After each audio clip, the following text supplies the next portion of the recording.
Tänapäeval otsustab järjest rohkem inimesi lapsi mitte saada. Raha, vabadus, karjäär, maailm katki, need on ausad põhjused. Aga siin on mõttekoht, mida ma harva kuulen. Küsimus ei ole ainult, kas saada lapsi või mitte.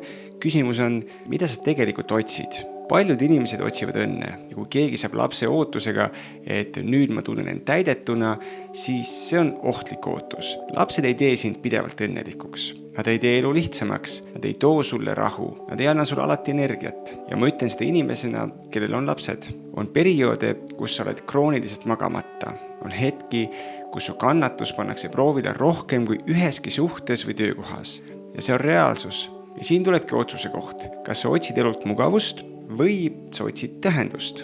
Need ei ole alati sama asi, sest õnn on tunne. Tähendus on põhjus hommikul üles tõusta ka siis, kui sa oled väsinud. Peaaegu igas muus elu valdkonnas saad sa raskel hetkel eemalduda. Töös saab puhkuse võtta, suhtes saab distantsi võtta, elus saab korraks välja logida.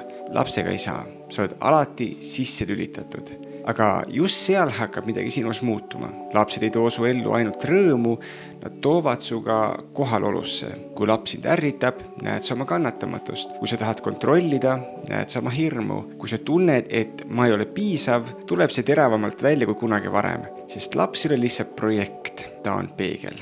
Ja see võib olla väga ebamugav. Aga see on ka koht, kus toimub kasv. Kui sa valid lapse, siis sa ei vali lihtsamat elu. Sa valid sügavama elu. See on teadlik otsus. Ma ei arva, et kõik peaksid lapsi saama. See ei ole moraalne kohustus. Aga ma arvan, et me peaksime olema ausad selle kohta, mida me kardame. Kas sa kardad lapsi või sa kardad kontrollikaotust? Sest lapsed võtavad kontrolli ära ja annavad vastu vastutuse. Heaolu ei ole ainult see, kui sul on mugav. Heaolu on ka see, kui su elu on tähendus. Ja lapsed ei tee sind õnnelikuks. Nad teevad sind vastutavaks. Nad teevad sind sügavamaks. Ja kui sa oled valmis seda teed käima, siis see võib olla üks tähenduslikumaid otsuseid, mida inimene teeb. Õnn on tunne.